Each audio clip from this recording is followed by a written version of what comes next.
Hello, everybody.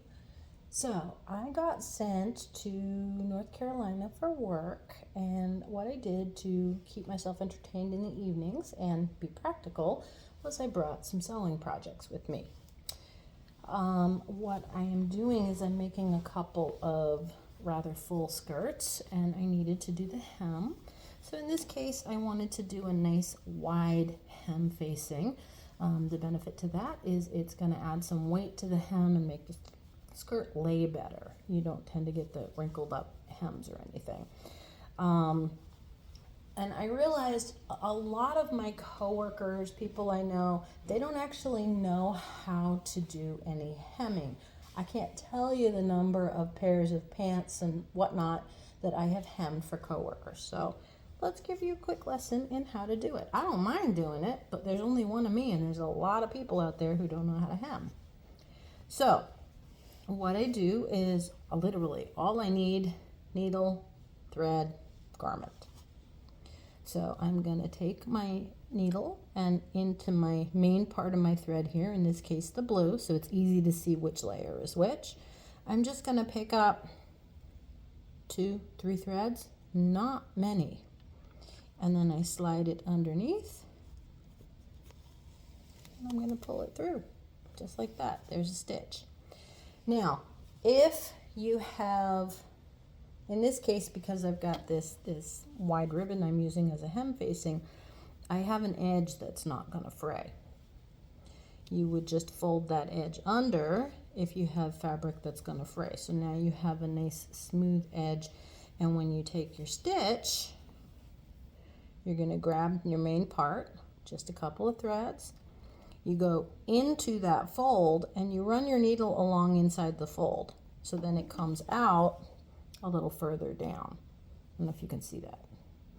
And then when you pull it through, your thread, instead of showing like it does further down on this project, most of it is hidden inside here. Now, I don't need to do that because I have a nice woven edge here. So I'm just going to pull it through. Just like that. Now, say I'm working on this end. I don't have a wide end. What I'm going to do is I'm going to fold it over, maybe 1/4 inch, fold it over a second time, and the reason I'm folding it over a second time is my raw edge is now encased in here, so it's not going to fray.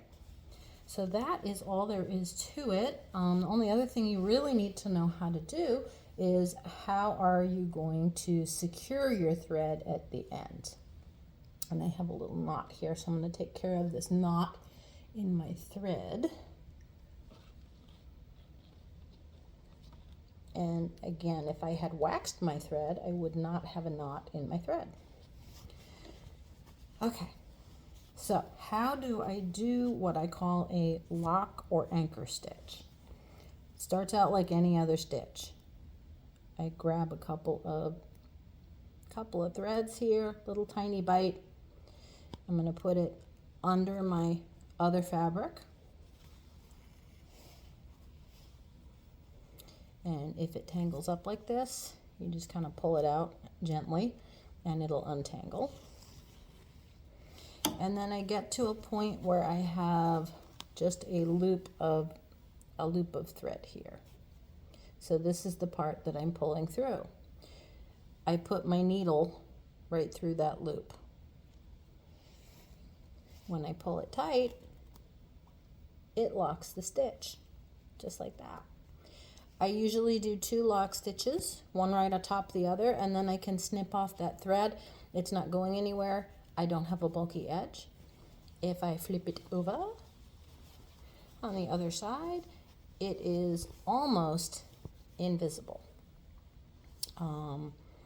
Little tiny stitches, if you can see them. I don't know if you can even see them. They're running right along here. But from a distance, they're not visible at all. You end up with a nice smooth edge, and it's going to be nice and secure. I usually do my stitches maybe a 1/2 inch apart at most. You can do whatever size you like. If I'm just basting something in place, I'm going to take nice big stitches, and I'm basting it. If you baste it, the nice thing of that is you don't have to worry about pins slipping or falling out. It'll just kind of hold it in place while you do your fine stitching to actually hem it. So that is how one would hem a garment. So there you go.